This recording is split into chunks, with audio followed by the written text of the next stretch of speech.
Hi everyone and welcome to the Awakening Chit-Chat podcast. In today's episode, I am in conversation with Natalie Turner. She is a self-development coach located in America, Minnesota. She is also a beautiful mom of a little boy, and she accepted the invitation on the podcast at an early time for her, and I am very grateful for that. In this episode, Natalie will share with us how she experienced different shifts in her life and how she took those realizations on board and applied changes. She will also share with us a few techniques that she's learned along the way and that have helped her navigate this ride on planet Earth as a human being. I hope you enjoyed today's episode, and as usual, if you have any questions, please leave a message. Hi everybody, today I have the opportunity to be in discussion with Natalie. Hi Natalie, how are you? Hi, I am so well. I'm so excited to connect with you and chat. Yeah, so just to give everyone a little bit of context, you and I connected on social media. You sent me a message and then we had a chat and we connected, we clicked basically. And then we decided to take it further and have like a video call. And at the time, if I remember well, I was just about to go on a little trip to the States and then to France. And so you are currently in the States, you live in the States and in Minnesota, is that correct? Yes. I do. Okay. I've been in Minnesota for almost 9 years, and but I've lived in California, North Dakota, but primarily here in Minnesota. Cool. And so we had a quick chat and realized that we were pretty much going through some similar things at the time we spoke, and and then I remember thinking, I think we're going to be doing something together. I didn't know what. And then months went by and here we are today. And when I thought about doing my first, Awakening Chit-Chat, I thought, oh, Natalie would be perfect. And I'm so glad you accepted the invitation. The Awakening Chit-Chat. So, the word cheat, which I write CIT, for those of you who are not familiar with that term, is in Sanskrit. It means consciousness, understanding and comprehension. So there was a bit of a play on words with chit-chat. And so you can write it CHIT or CIT, it depends. So anyway, and so today I basically wanted to have a chat about awakening, shifts in consciousness. I'm fascinated by all that. And when I talked to you, I could sense that in your life, you had kind of like, realizations and big changes. And I guess I want to start off today with that, question, like at what point in your life did you start seeing things differently? Where were you? How were you? And what happened exactly? If you can explain to us a little bit. Yeah, absolutely. And I love the play on words with chit-chat. I had no idea. I was like, oh, she forgot the H. Yes. I love that. Anyways, so learn something new. With the awakening question, I kind of see it as like this onion, like see myself as this onion and just this ever constant peeling. I was thinking about that question, and the first thing that comes to mind was when I was 25, which is also the time when your prefrontal cortex, I guess, gets stops growing or like becomes firm and I don't know the exact terminology, but I remember feeling that. It was my 25th birthday, and I just had the sense of like, I'm not a child. And I was very like connected to my parents and loved being taken care of. And I think there was that when I was 25, this awareness of like, I have to take care of myself. And yes, I have family support, but I'm in the world on my own, and I have to grow up, and I have to think from an adult perspective. And I just remember there's kind of some sort of hardening, not in like my heart, but just this like getting rooted. And so there was that when I was 25. And then I kept playing and being, in La La Land and doing my own thing and having fun. Another awakening moment I remember was when it had to do with work, and it was probably around my Saturn return, around like 28, 29. And I realized, and I had a partner at the time, we were living together. I couldn't just quit my job. And for some people, they come into the world knowing that. And I didn't. I was like, this isn't fun. This isn't filling me with joy. I don't want to do it anymore. And then I would just switch to something else. It was fine if I was living with my parents or in a dorm and I could do that. But I had kind of a rude awakening with that, living with someone who really didn't feel that way, so that clash of belief systems around money and career and following your passion, I had to have this weighing of how do I honor what I love to do and honoring my heart, but also I can't just abandon ship and just act like money isn't a thing. So there was an awareness there of like, I have to slow down and when I'm making decisions, I have to slow down. And how old were you when you were with that partner and realizing that, there was a clash in your belief system? And I think I was about 28, 29. 28, 29? Okay, yeah. That's interesting. I'm always very interested in asking people at what age, because in my own experience, I've realized something pushed me to actually look at my timeline and all these key moments. And the age of actually 29 often comes up. Like it is that, it's very interesting. Astrologically, which is kind of more my wheelhouse, that's your Saturn return. And or you hear about like the 27 Club, those rock stars and celebrities who have drug overdoses at 27, like Amy Winehouse, Jimi Hendrix. It's that Saturn return where it's that doorway from adolescence, young adulthood to adulthood and like getting serious about your life. So I attribute it to Saturn return, but okay. And because for me I was also 29 and I was like kind of wondering. I'm not I haven't gone so much into the depths of astrology, but I was wondering, like, is there something around that age? And that's very interesting that you bring that up. Because I think I've read in similar people's stories saying that, it was that key moment at that specific age. Okay, thank you very much. And I was also wondering, because you know how in life, when you start having those changes and realizations, often then the right people come at the right time in your life, or books fall off the shelf, and then or someone introduce you to a technique or a tool. And I was wondering if there was a book, a specific book that came into your life, in those moments, and that helped you to understand what was happening and the shifts that you were experiencing. I think at the time, like around that age 30, I was the person or the entity that came into my life was Abraham Hicks. And so, which so many people know about, and this channel, Esther Hicks, who channels Abraham. So I think just being open to that new perspective was really transformative. And Abraham, they have these books, so that was transformative. But really, the audio was a big part of my day-to-day life during that time, and staying open to new ways of thinking, like really throwing like kind of a stick in the wheel of this habitual way of thinking I had up until that point.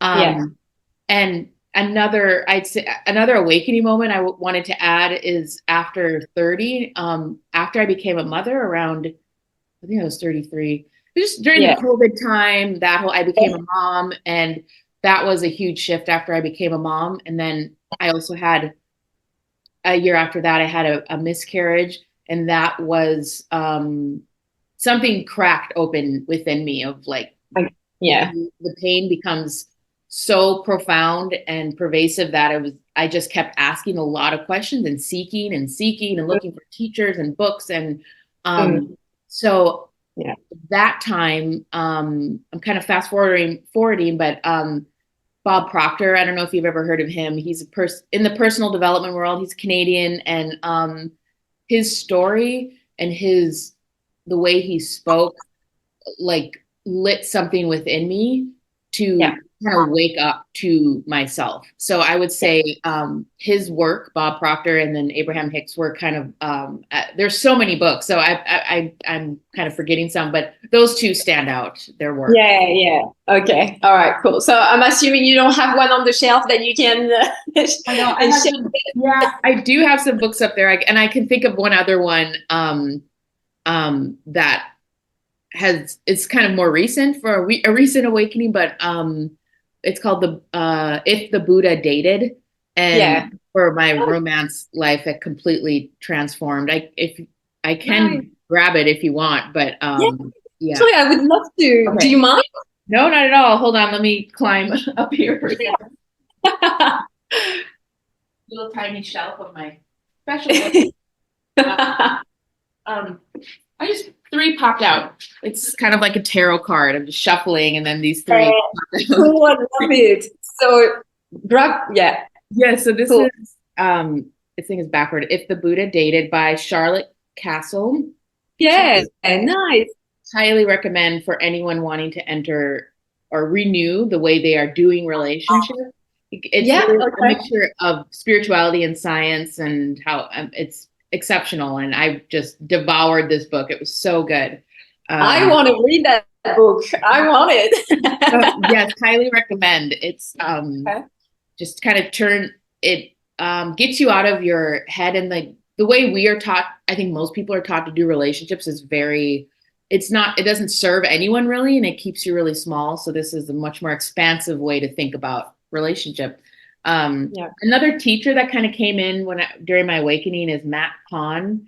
And he, I think, especially for people who identify as highly sensitive, and I highly recommend his work. Okay, cool. You know what I'm going to do? I'll put in the comments below all the links and all the titles of those books, because I think, books are so like magical in the way that they can just open up something, a word, a sentence, and then it clicks. And absolutely. So, and I think too, something different about audio is great, and everyone learns differently, but I think something about holding it in your hands and reading it, I don't know why, but it feels much more impactful to read it.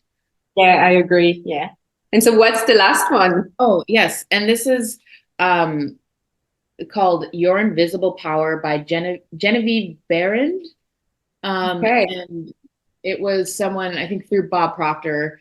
And what's fascinating to me, this was written, I think, in like the 20s, and at a time when to be a woman, I think she's American, it was very challenging, hardly any rights. And for her to create what she did monetarily, and she traveled and met her teacher. It's this woman who had this incredible spiritual journey, and it speaks to the power of belief and staying in the vibration of what you desire, and then how that actualizes in your life. So this was a very powerful story about what your life can look like in a time when it was, on all accounts, like almost impossible, when the belief systems are so strong and clear that about what you could and couldn't do. I think it's particularly fascinating when people pushed against that in that time, because nowadays it is easier to, I think, stand in your beliefs and believe in the magical and in miracles. But at that time, I think it would have been a lot more challenging. Yeah, no, definitely. Just an idea. Would you mind grabbing the one about Buddha in your hands and open the book at whatever page and read us a few lines, if you don't mind? Yeah, I love that.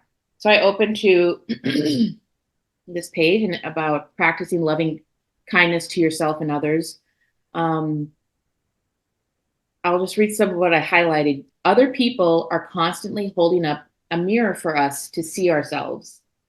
The more we have acceptance and compassion for aspects of ourselves, the more we can relax when others act the same way.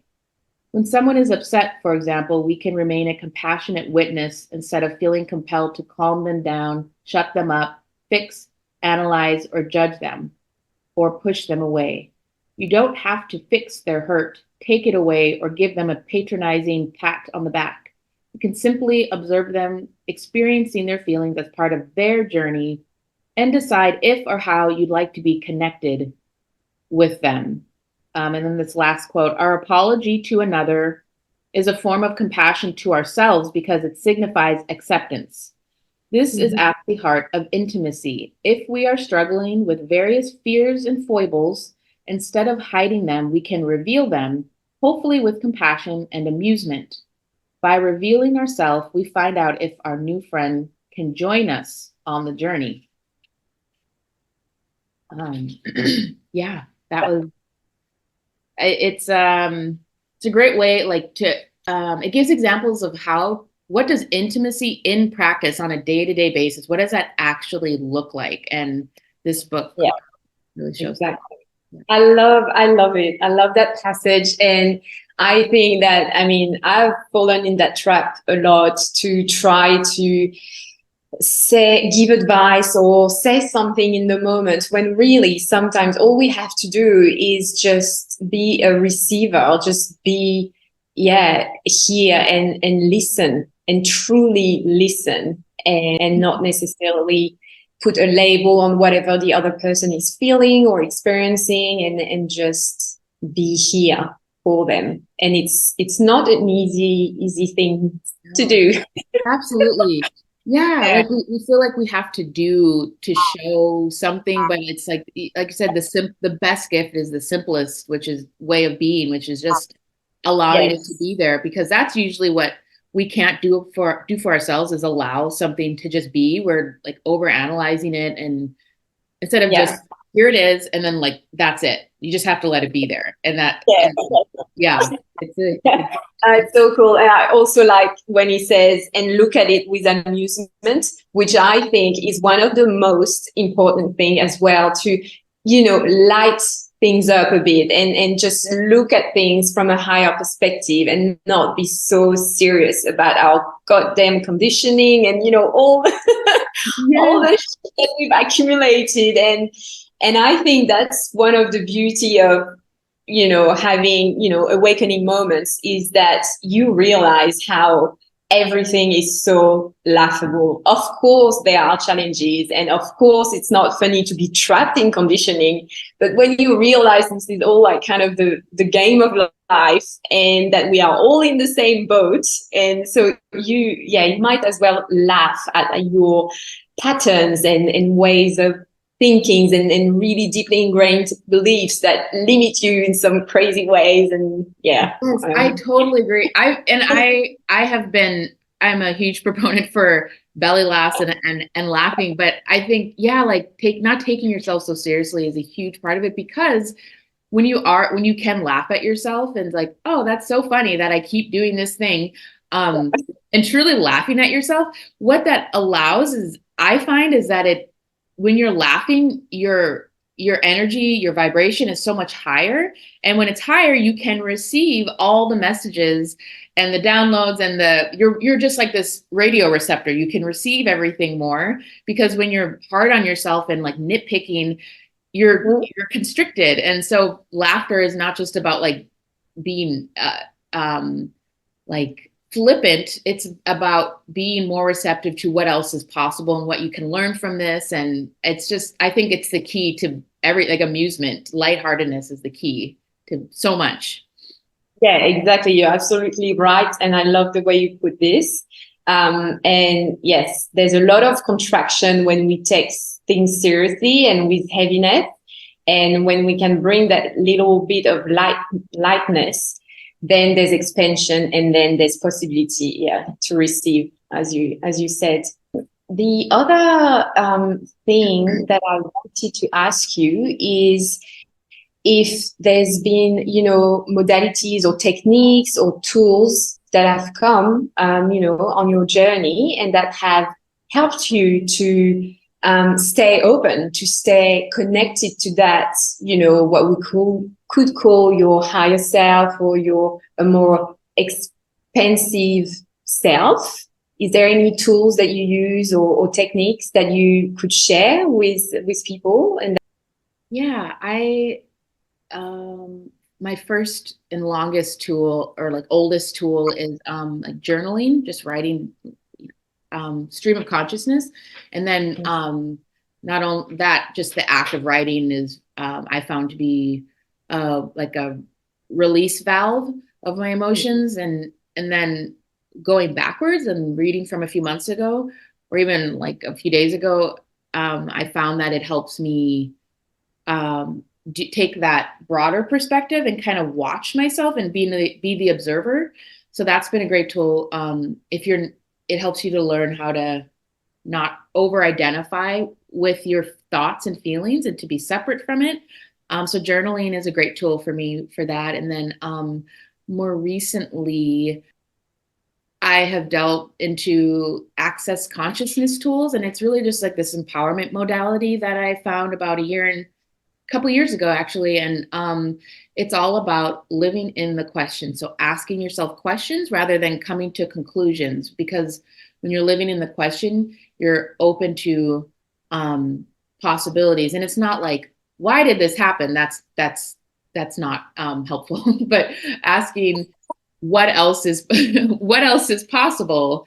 How does it get any better than this? Who do I have to be? What energy do I have to be to receive this? Like those kind of questions. And it's not for you to answer, but it's like you're sending out the signal that you are open to possibilities and opportunities. So if you look up Access Consciousness, they have a host of tools. I'm a practitioner for access bars, and that's a hands-on tool where you're working with someone who's touching 32 different points on your head.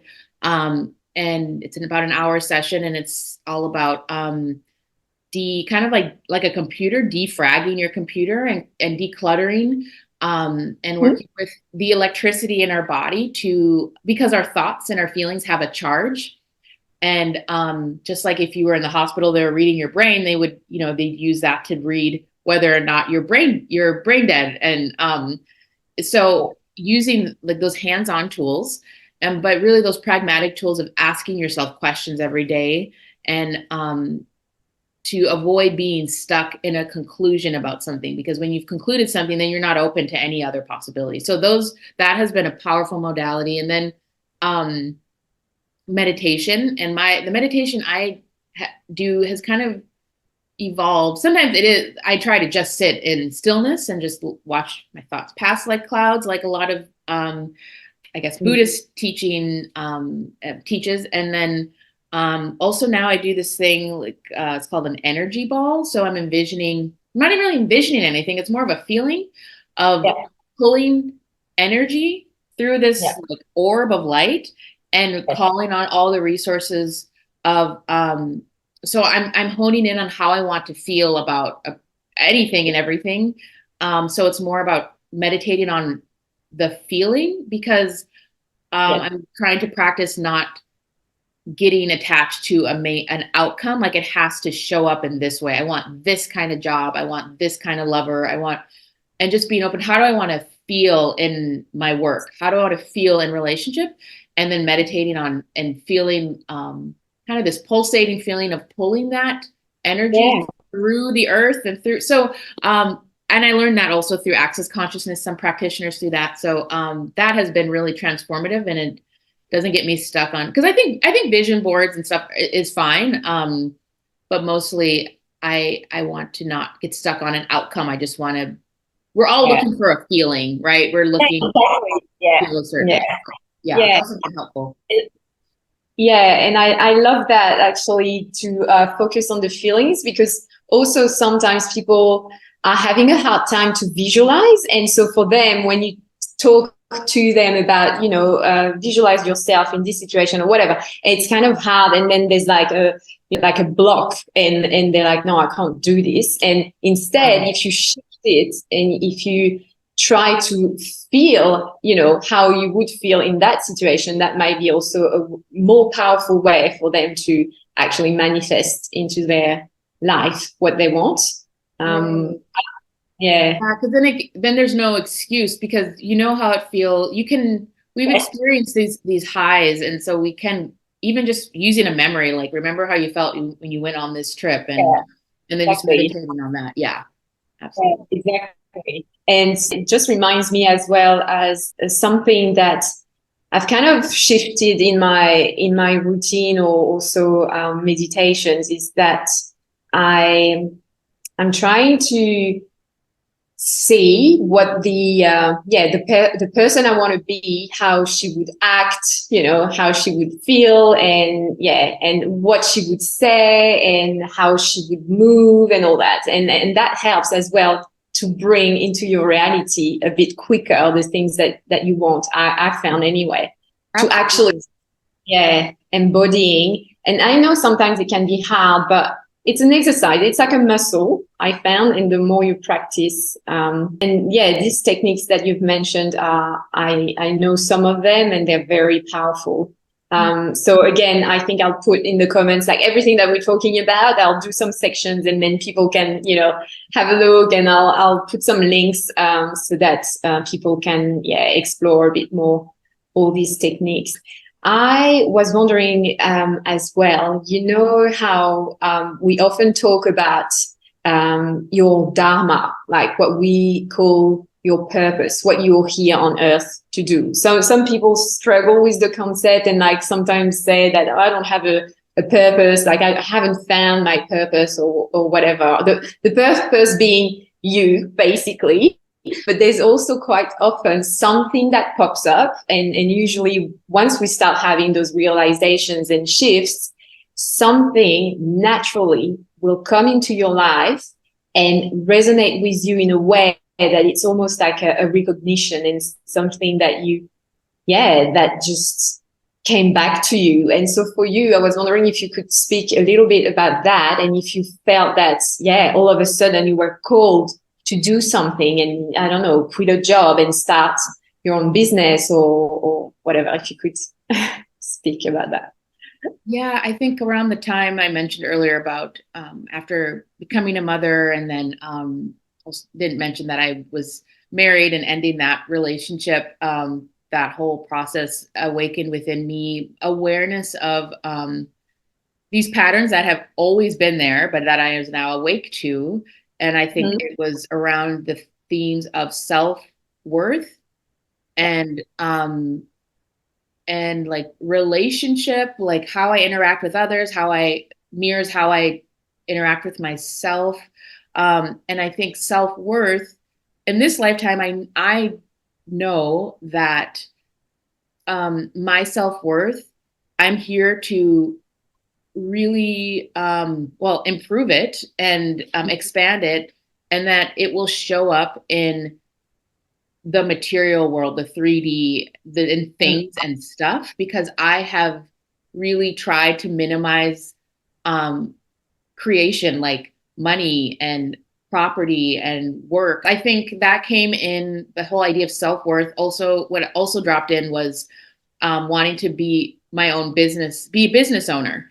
And so I started my my business, and it was based in being a personal development coach. And so there was I think there's a dharma around knowing myself, and having true self-worth, having value for myself. And that in turn will allow me to create so much more than I thought I could. So there's something within that, and it showed up, as starting my own business. That was kind of the tip off for me. Okay. And so today, you're also known as a fruitful reverie. Yeah, you can say it in the French, the pretty French way. Reverie. I would say with a that's because for the story, So what was the story? How come you chose that word, the French word? You told me about, I think. I asked you. Yeah, what did I do? What did I tell you? What did I tell you? You don't speak French, but sorry. No, but I had been really drawn to just French culture and art, and I've always been like interested in French art and music and culture. And I think at the time I was just playing around with words. I wasn't set on it being French, but I love the word and how it connects means like, you know, a dream. And I was, as I was trying to decide my company name, I found an article that was the date of the article was the same date my son was born. And it was Fruitful Reverie. And it was about this museum exhibit about this art, and it just represented to me like, as a Pisces, and people who know this will get it, like I'm very much in the dream world. And like, how do I bring being up here in the clouds and in the spirit world, how do I bring that down here? Like bring it back down to earth. Yeah. And so like fruit, you know, it's like bearing the fruits of your labor, like these real things. So I love that combination of like making your dreams real and bringing them to fruition. I just thought I love the word like dream, and then I love it in French, and it just sounded pretty, and everything sounds prettier in French. So, well, I'm glad it does. Yeah. It sounds a bit harsh for us, like the art, but I love that word actually as well in French. Yeah. I love it. Oh, that's a beautiful story. I love the stories behind the words. Actually, there's so much as well behind words. Words are so powerful, and and I think it just reminds me of how suddenly I was looking at words differently. Like it was almost like they were, you know, the words were dancing, and then all of a sudden you could see their true meaning. And there's actually a series of words that I wanted to talk about, but that's going to be another day, another discussion. But yeah, so I love, and today you are helping out. So you're a coach, you would say a life coach, or what would you call yourself if we have to put a label on you?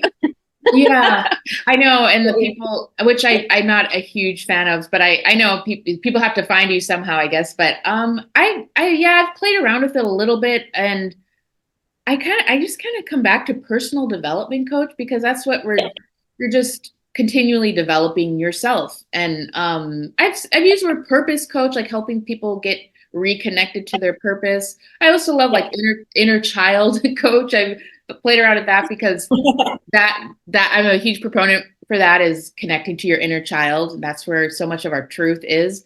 But personal development tends to kind of cover the basics.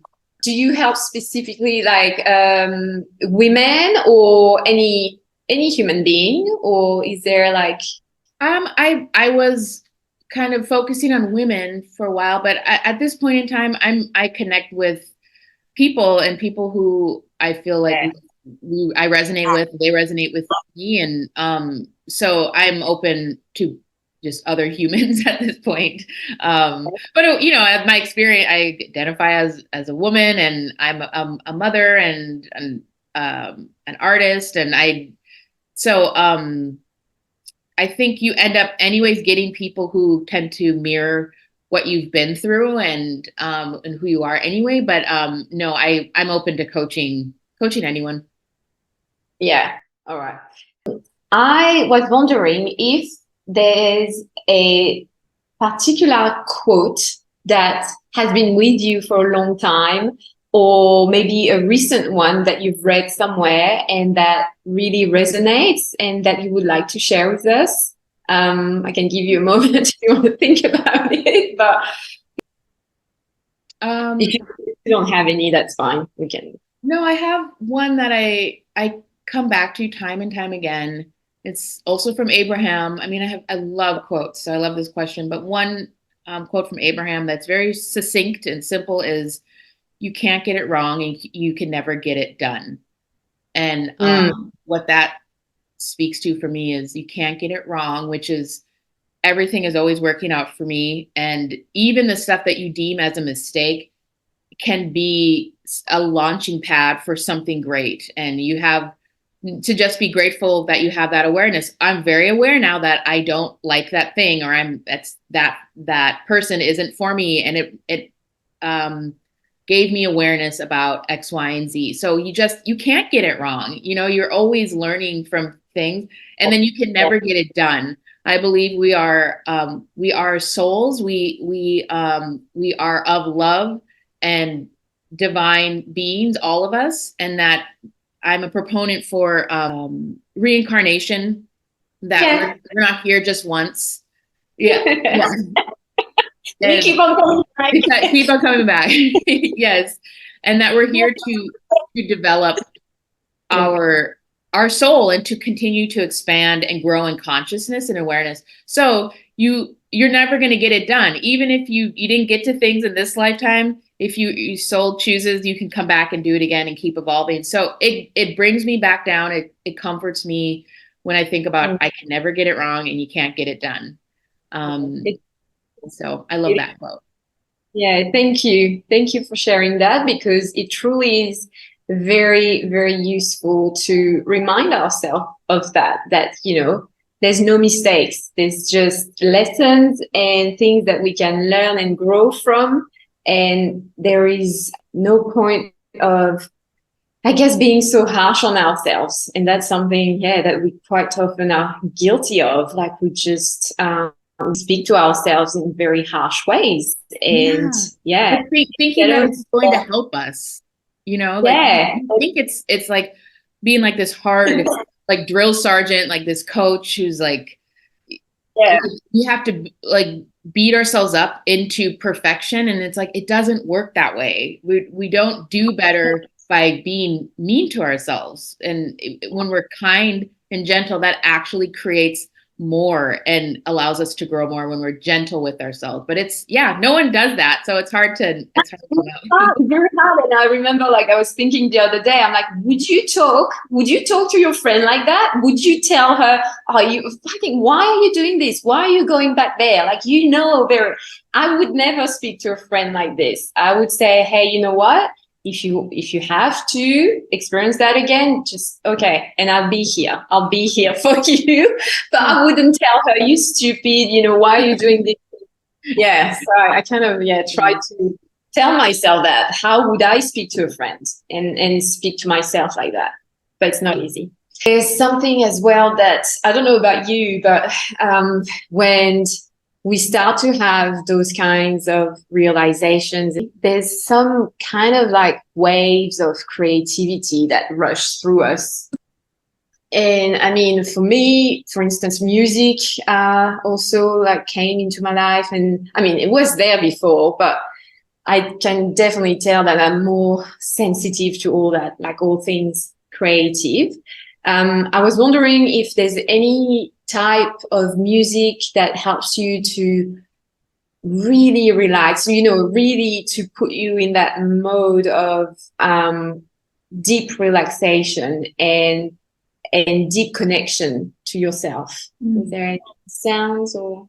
Music is just essential for connecting my body with my mind and my spirit. And I find that the music, like right now, for example, this Portuguese singer named 𝗏, M-A-R-O, beautiful, very gentle, soft voice, and then acoustic. So acoustic sounds, in particular guitar, really simple sounds are very soothing to me and kind of put me in a lull state.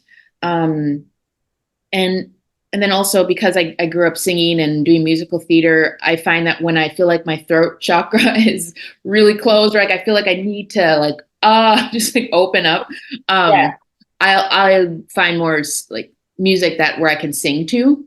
And so I love like Sarah Vaughan. She's this prolific American jazz singer, and Ella Fitzgerald. There's just certain, especially so jazz in particular is really important to me for when I want to sing and really use my voice. But when I'm just like in the bathtub or I'm just relaxing, anything acoustic, and especially if the singer is singing a language I don't know, I almost like that better because then I'm not. It's just I'm just in like meditation. I'm not thinking about the words and stuff. So I kind of like when I'm just feeling the music rather than thinking about the music. So yeah.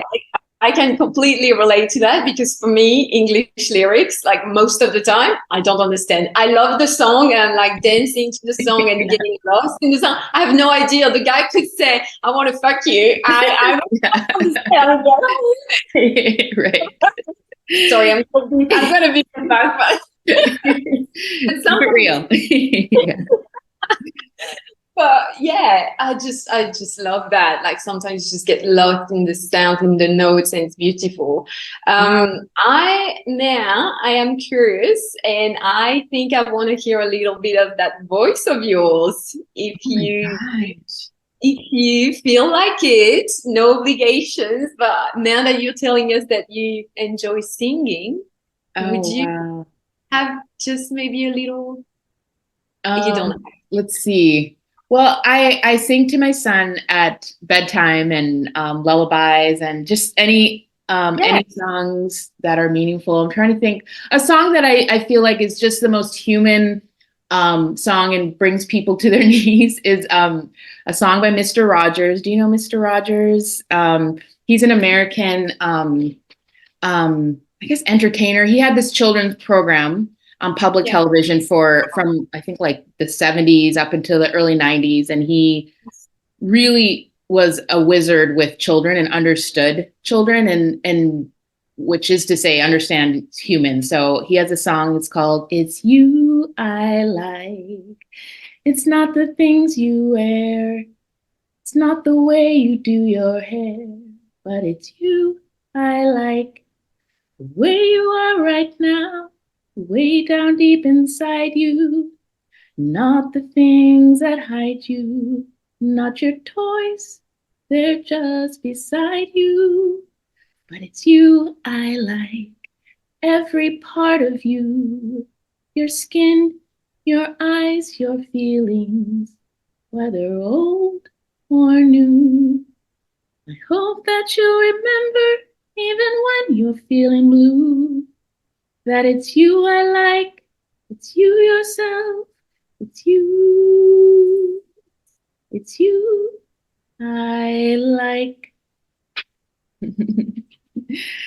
And I always get choked. I shouldn't have picked that song because I get choked up, but it's such it's the song that I think everyone should sing to themselves, that I like you just the way you are and you're perfect just as you are. Oh, wow, that was beautiful. Thank you so much. Improv, and that was so good. Thank you. I love it. Oh, nice. Now, a gift for you, so to speak, if you're up for it. I have a deck of cards with me called Map, and I wanted to draw a card for you if you're up for it. I would love that. If you want to, bring into your mind something, a situation or a question, and then I'll draw a card for you today. And often as well, it can resonate with, everybody. Yes. So, and I know that you like to do that as well, that you draw cards as well. I do. Yeah, I've been playing with that more. It's really fun, and it's just lines up for me every time I pull something. It's crazy. Yeah. Okay. So you've got your question or your topic in your mind? Yes.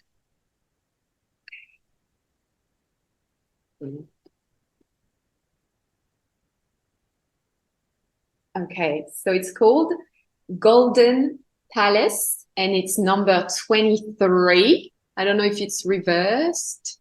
I can read it. Yeah, it's reading. Yeah, you can see it. I'll show it here as well. There's a beautiful crescent moon, and there's a palace. Yeah, like a Moroccan palace and greenery. Okay, so let's see what it says.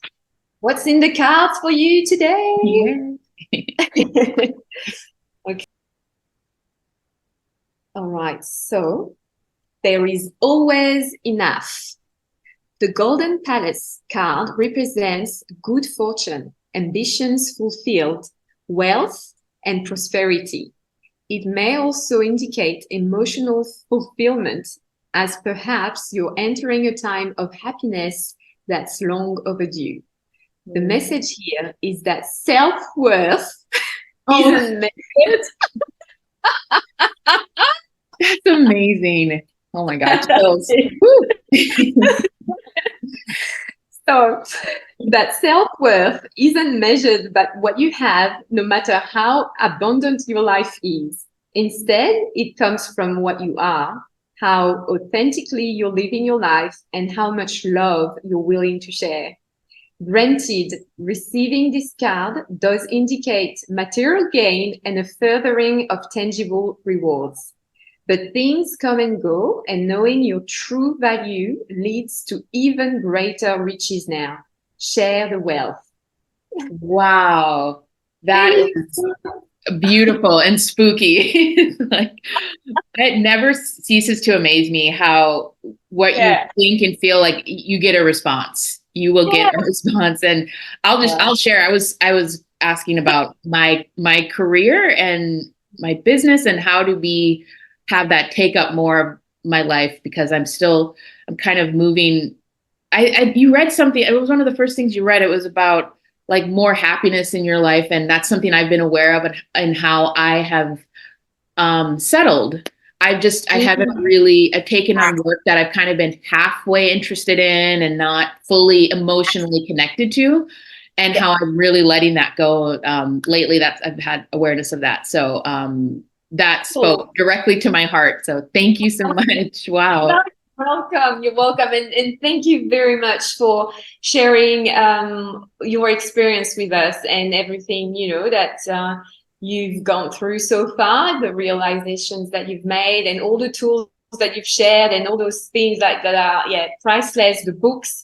And as I said, I'm just going to put that in the comment below, because I'm sure lots of people are interested in knowing more and exploring more. I will also add your details, like social media links, so that people can go on your account and see what you're doing. I love what you share. I just love your energy, your vibe, who you are. And although we haven't spoken much, but it's just that instant click, and I'm so glad that you reached out that day. And thank you again for showing up at 7. So she was on at 6:30 a.m. Anything for you, my dear. I mean, this is the kind of thing I want to wake up for. So I'm telling the universe, like, more of this, please. I love this. And I want to say likewise to you. You have such a pure, authentic way of showing up, and what you post has been really encouraging and empowering to me. And I couldn't help but say to reach out to you. And so I just hope you continue to put yourself out there and share what you know to be true, because you're so good at it. Oh, thank you. Thank you so much. All right. Well, I hope to speak to you soon again. And thank you, everyone, for joining us today. And there will be more Awakening Chit-Chats. Bye, everyone. Bye.